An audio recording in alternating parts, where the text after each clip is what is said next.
Welcome to World of Tanks, Commander. Here you'll find the battlefields are brutal and your opponents relentless and unforgiving. It takes each commander a strong grasp of tactics to survive. Tactics like tracking enemies for teammates to finish them off, distraction and flanking maneuvers, coordinating with your platoon, focusing your fire, and group rushing. In World of Tanks, it's always tactics that win the battles. I'm Mobius Y, just another tanker like you, and I'm here to help. This is the Tactics Talk.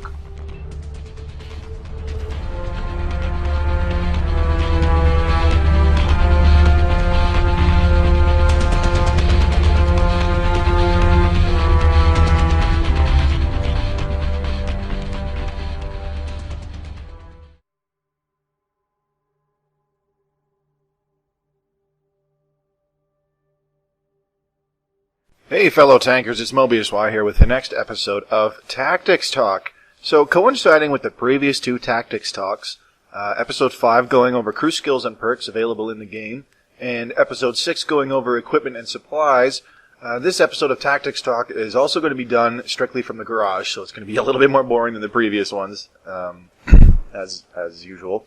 And I'm going to go over the most important aspect in determining how your tank is going to play, and that is the packages available to it. Essentially just going over how they affect the performance of the tank and how you can research your packages intelligently to really save you some headache as you grind down your lines. So the first thing to point out with packages here is the stat bars on the right. Number one, the stat bars on the right. To a certain degree, they can give a decent indication of how your tank is going to perform to a certain degree. But honestly, for the most part, I recommend that you ignore them. To be totally honest, because you get instances such as where's a good example? Let me find a lull tractor here. Because you get instances where the stat bars on the right-hand side, the green stat bars, they basically flat-out lie. For example, the difference between the Lull Tractor 2 and the Lull Tractor 3 package, you can see there, the sword icon, which is supposed to represent attack power, is a lot higher with this Lull Tractor 3 package than it is with the Lull Tractor 2 package. So this suggests that the 2cm Quack 38 L55 gun is a much more powerful gun than the 3.7 centimeter Quack 36 L46-5 that I have equipped. So, especially newcomers to the game might look at this and automatically think, "Oh my God, this gun is so much more superior! I should totally equip this and I'll kill everybody because it's much more powerful." That's completely false. The issue with this is that what it doesn't show you in game is that the 2cm Quack 38 L855 is in fact an autocannon which has a drum that needs to be reloaded every time you empty it, as well as the fact that it has a much more limited range than, say, the 3.7 centimeter. The 3.7 centimeter is more along the lines of a traditional tank gun in which you fire it one shell and then you must reload that one shell before you can fire again. But simply by looking at the statistics here, and especially by going by the stat bars on the right, it does look like the 2cm Quack 38 is significantly superior. Simple to say. It has a way faster rate of fire overall, etc., etc., etc. Aside from the aim time and accuracy, for example, which is what the 3.7 centimeter shines in. But I just wanted to get that out of the way, that you don't want to just blindly follow those green stat bars on the right-hand side there, because what it won't tell you is that this 2cm Quack 38 is while it is effective, it's really only great for close-range engagements, and this 3.7 centimeter you can effectively snipe with your Lull Tractor with that gun. So I just wanted to get that out of the way first, and that's also a good indicator of packages determining the play style that you're going to incorporate when you run that tank. Well, let's take a look at the tech tree for some Russian tanks here for a second. So the first thing I'm going to point out is packages determining playstyle. I vaguely mentioned that with the packages on the Lowell tractor there. But another really good example would be the KV-2, Russian Tier 6 heavy tank. Now, with the KV-2, when you have the KV-2 fully upgraded, you have the choice between two guns. You get the 107mm ZIS-6, which has pretty good penetration, with some still kind of piss-poor gun handling and a fairly average alpha damage of about 300. And you also have the 152mm M10, which is like a very big howitzer, which, while it shoots much more slowly and has worse overall accuracy and aim time, it hits way harder than the 107mm ZIS-6. So these two packages essentially determine how you are going to play your KV-2. With the 107mm ZIS-6, you'll probably be playing your KV-2 more like a traditional heavy tank, since this gun has a better rate of fire, better aim time, and better overall accuracy than the 152mm. Where the 107 falls short is the overall alpha damage. While it still has really good penetration at 167 millimeters for standard armor-piercing rounds, the alpha damage is only 300, which is less than half of what the 152mm M10 will do for you. So essentially, this would cause you to play your KV-2 more like much more like a traditional heavy tank, where you would utilize side scraping and hull down to peek out, take your shot, smack somebody for 300, and then get back into cover for about 8 to 10 seconds when you're ready to fire again, allowing you to, play like a more traditional heavy tank. The 152mm M10, upon looking at it, you immediately see that the rate of fire is less than half of the 107mm. It also has much worse aim time and accuracy, as you can see, and the overall penetration is actually significantly less with armor-piercing rounds, but the overall alpha damage is really high. So this would be akin more to a really, really hard-hitting, kind of a pseudo-tank destroyer sort of play style, where you would peek out, you would take your one shot and smash somebody really hard for one really big hit, and then dive back into cover for the 20 to 25 second reload that you have, or however long it is. The other thing about this 152mm is if you look at the penetration and alpha values between the standard armor piercing and the high explosive rounds, a gun such as this actually constitutes and encourages you to use high explosive rounds, because it's essentially a big derp gun. For only sacrificing about 24 millimeters of penetration, you get 210 extra points of alpha damage with a high explosive round. So essentially, using 152 would make your KV-2 one giant derp gun, where you come out from behind cover, you smack somebody for a massive hit with a really big HE round, potentially one-shotting equal or lower tier opponents, and then you simply go back into cover while you begin your lengthy reload. This kind of makes you a one-shot wonder, but it's a significantly different play style than what you would get from using the 107mm ZIS-6. Let's take a look at another Russian tank, one that you have probably seen me play quite a bit, the T-44. This is another classic example of the packages that you have equipped determining your play style. So in these two top packages, you have a choice between the 100mm LB1, which I strongly recommend, and the 122mm D2544. Again, looking at the stat bars, it seems as if the 122mm D25 is a superior choice, because the stat bars say, oh, it has better firepower and everything else is the same, blah, blah, blah. But again, what it doesn't show you is that the 122mm D25 has significantly worse gun handling and a much lower rate of fire, which you can only see by either opening up the package or doing research on the web for World of Tanks outside of playing the game. So essentially, the 122mm is a fairly similar to what we saw in the KV-2 there earlier. It's a much slower firing with worse gun handling, but it definitely hits harder. At 3.12 rounds per minute, you're still doing 390 alpha damage per shot, at the same penetration of 175. But the aim time and accuracy are significantly worse than the 100 millimeter LB1. With the LB1, you have an average aim time of 2.29, much better overall accuracy, and you're shooting a little over twice as fast with the same penetration value. You are sacrificing a fair amount of alpha damage, but the overall DPM will still be higher with the 100 millimeter LB1. This would essentially determine how you also play your T44.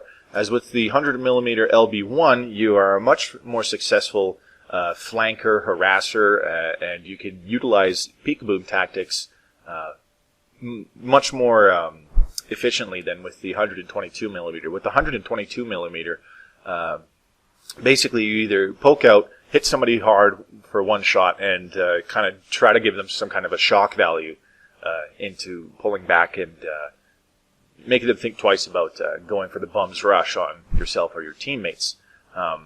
Also, if you were to flank and get side shots in an enemy tank, you essentially come around, you hit the tank once and hope that somebody else can either finish them off before you finish your reload and suffer another shot from the enemy yourself.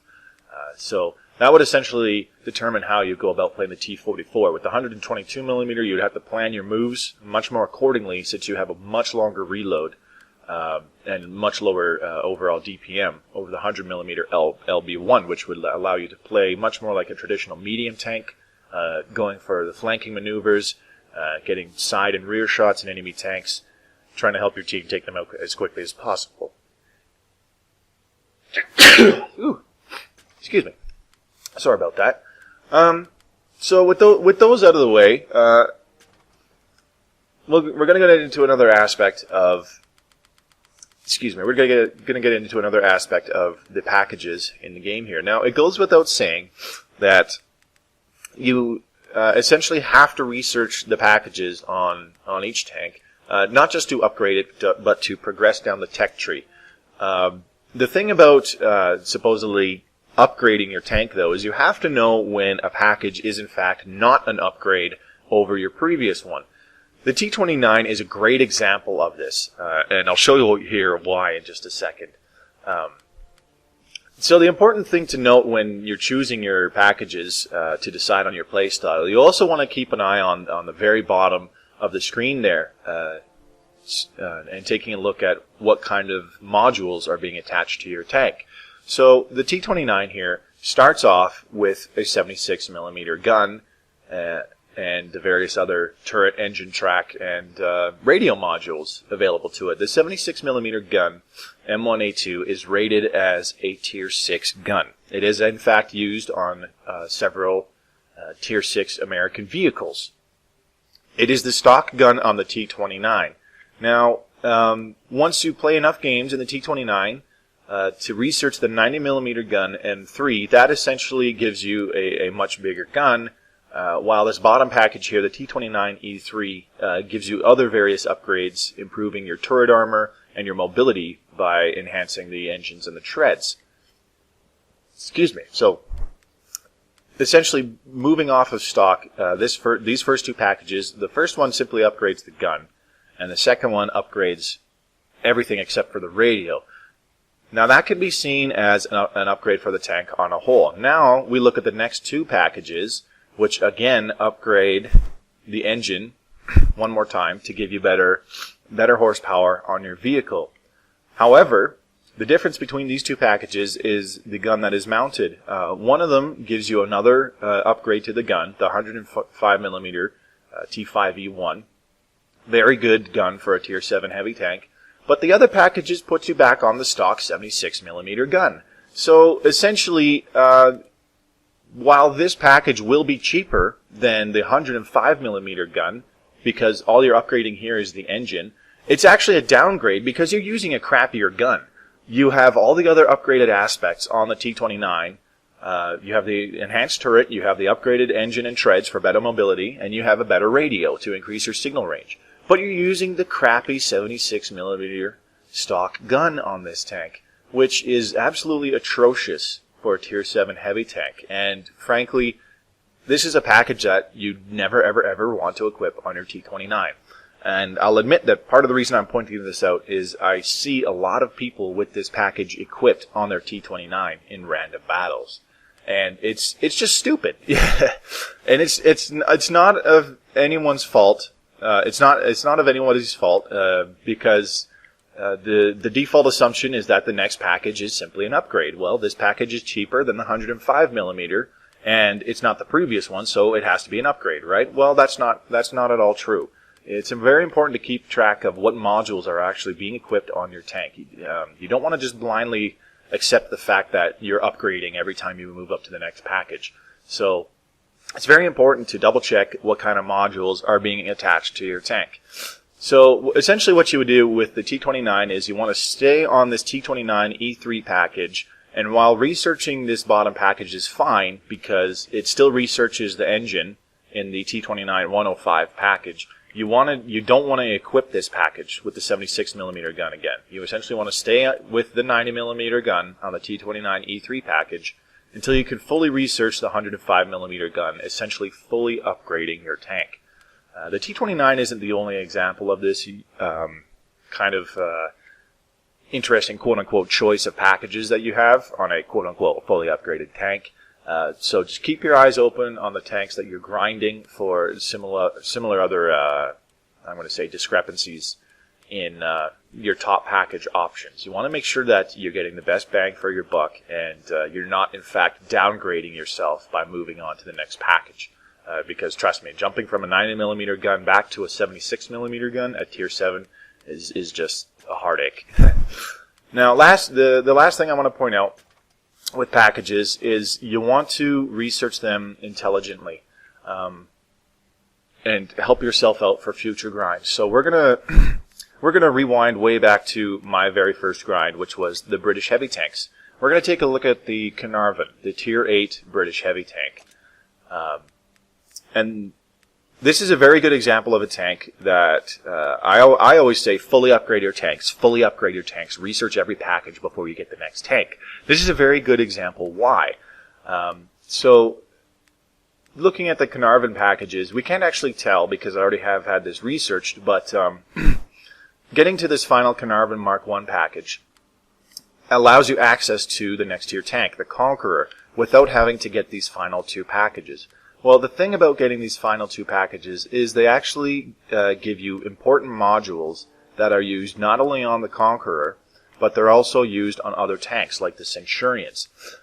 Number one being the Rolls-Royce Meteor M120 engine, which gets shared between, I believe, the Centurion 7.1 and the Conqueror, as well as the quick-firing 20-pounder Type B barrel gun. This differs from the 20-pounder Type A barrel in terms of gun handling, but most of the other stats are essentially the same. The Type B barrel 20-pounder is in fact used on the Conqueror as well. It's still a borderline stock Conqueror, but it will help you with your grind on the Conqueror. So while going down these two packages will cost you maybe another 60 to 80,000 experience, it will save you almost the exact same amount in XP to grind out on your Conqueror. So, just a quick reminder, the engine we're looking for is the Rolls-Royce Meteor M120, and we're looking for the OQF 20-pounder gun Type B barrel. Keep an eye on the modules in the bottom of the screen there as we go into the Conqueror's packages. Let's open up the Conqueror here. Now, starting off stock, the Conqueror still mounts the 20-pounder Type A barrel. However, you can immediately equip it with the quick-firing 20-pounder Type B barrel if you already have it researched. The Meteor Mark 4C engine also carries over from the Carnarvon, so the Rolls-Royce Meteor Mark 4C would already be researched as a requirement from the Carnarvon. But because we've already fully upgraded the Carnarvon, this package would essentially cost 0 XP because we also have the 20-pounder Type B barrel gun researched from fully upgrading the Carnarvon. So right off the hop, you're not using a stock Conqueror, which is terrible. Take my word for it. You have a much better engine, giving you much better mobility, and you have a fairly more consistent, better handling gun. This would also reduce the XP requirement for the first actual upgrade on your Conqueror, where you get the Conqueror's turret, as opposed to the Centurion Mark III turret. Since this package here is simply upgrading the turret, it is significantly cheaper in terms of the XP cost required to research it, because we've already researched the gun and the engine module from the previous tank. And in doing so, researching this turret makes successive packages even cheaper. This next upgrade, while you do get a track and radio upgrade, is still going to be significantly cheaper because we have previously researched the Rolls-Royce Meteor M120 engine from fully upgrading the Carnarvon. So this, in essence, this essentially helps you with your stock grinds on all your tanks. And it's long since been accepted that stock grinds are simply the worst part of any tank. You wind up using, most of the time you wind up using lower tier guns than the tier you're playing at. For example, the 20-pounder Type A is rated as a Tier 8 gun, and you are playing on the crappiest engine available on the tank as well. So you essentially have a crappy gun, and you usually have a crappy engine at the same time. So stock grinds are terrible, but being intelligent with how you go about researching your packages, making sure you fully elite your tanks, research every package before moving up to the next tank. It will help you in your grinds for the next tank. And not just for the next tank, but it will help you for your grinds in other lines as well. The really interesting thing to note about modules is that they don't just carry over from one tank to another down the same tank line, but they also carry over in other tank lines of the same nation.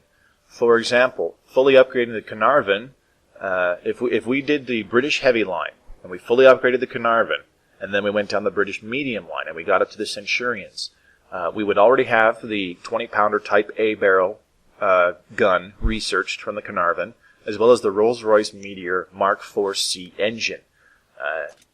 And not only that, but the Centurion 7-1, we would have the Rolls-Royce Meteor Mark IV-C engine already researched, as well as the 20-pounder Type B barrel researched from fully upgrading the Carnarvon. So we would not have to play the Centurion 7-1 bone stock. We would actually be able to use this first package here, as these upgraded modules are already researched from a completely different tank. And from fully upgrading the Conqueror, where we get the Rolls-Royce Griffin engine, it would reduce the package price on these final two packages for the Centurion 7-1, as the Rolls-Royce Griffin engine would already be researched. So it's very important to pay attention to the modules that you are going to be researching, not just on your current tank for helping you down a future with future tanks down the same line, but also for other tanks down completely other lines. With that being said, modules do not carry over between tanks of other nations, and they also don't carry over. They just don't carry over between different nations. Sorry, I had a bit of a brain fart there.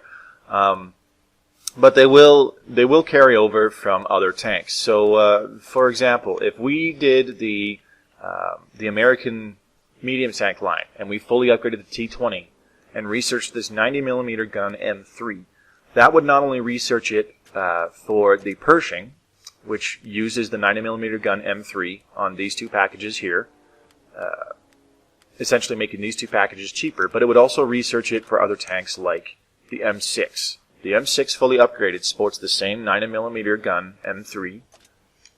And again, back to the T-29, the 90mm gun M3 is the first upgrade you get on the T-29. So if we already had the 90mm M3 researched, this first package on the T-29 would be free, because we have already researched it.